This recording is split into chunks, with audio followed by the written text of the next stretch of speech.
ఈ దేశంలో దళితుడు క్రైస్తవ్యాన్ని స్వీకరిస్తే అతనుకున్న హస్తి హోదా పోతుందని 1950 ప్రెసిడెన్షియల్ ఆర్డర్ను బట్టి తాజాగా సుప్రీంకోర్టు ఇచ్చిన తీర్పును బట్టి మన దేశంలో ముఖ్యంగా తెలుగు రాష్ట్రాలలో గత 2-3 నెలలలో టీవీ మీడియా దగ్గర నుంచి మతోన్మాదులు, హైందవ సోదరులు, ఇంకా ఇతరత్ర అనేక మంది ఎలా రచ్చ చేశారో మీకు తెలియనిది కాదు. ఇంత రచ్చ జరగడానికి, ఈ అంశం తెర మీదకి రావడానికి ప్రధాన కారకుడు చింతాడ ఆనంద్ అనే పాస్టర్.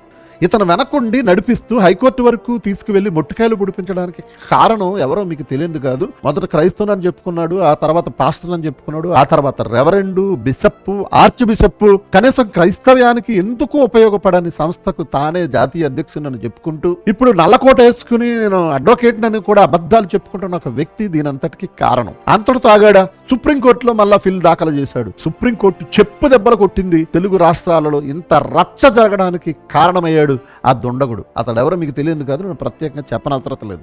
క్రైస్తవ వ్యతిరేక టీవీ మీడియా కానీ, యూట్యూబ్ ఛానల్స్ కానీ, మతోన్మాదులు కానీ, హిందూ సంస్థలు కానీ, దళిత హిందువులను చెప్పుకుంటున్న క్రైస్తవ ద్వేషులు కానీ, వీళ్ళందరూ ఎంత రచ్చ చేశారో, క్రైస్తవ సమాజంలో ఉన్న దళితులను ఎంత భయభ్రాంతులకు గురి చేశారో, క్రైస్తవాన్ని స్వీకరించిన ఉద్యోగాలలో ఉన్న దళితులకు ఎంత ప్రమాదకరంగా మారిపోయిందో, ప్రస్తుతం ఎంత రచ్చై చల్లారిందో మీకు తెలియనిది కాదు.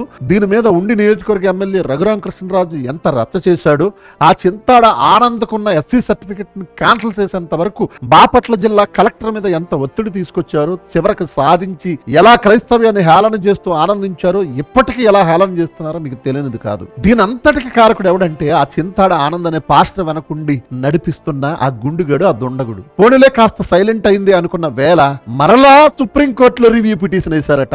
మరలా సుప్రీంకోర్టు చెప్పు దెబ్బలు కొట్టింది, గెట్అవుట్ అంది. మరలా ఇప్పుడు రచ్చ అవ్వడానికి కారణమైంది. అవసరమా ఇదంతా? కోర్టులో ఇలా రివ్యూ పిటిషన్లు వేస్తే తీరే సమస్య ఇది. పార్లమెంట్ లో డిస్కషన్ చేయాలి, పార్లమెంట్ లో చట్ట సవరణ చేయాలి, పార్లమెంట్ లో బిల్లు తీసుకొస్తేనే గాని దీనికి పరిష్కారం దొరకదే.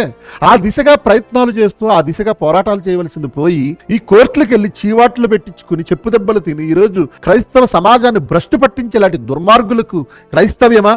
ప్రస్తుతం మన దేశంలో చట్టాలు కానీ, అధికారులు కానీ, రాజకీయ నాయకులు కానీ క్రైస్తవ్యానికి అనుకూలంగా లేరు. మెజారిటీ ప్రజలంతా సనాతన ధర్మానికి సపోర్ట్గా ఉన్నారు, ఇతర మతాల మీద ద్వేషం కక్కుతున్నారు.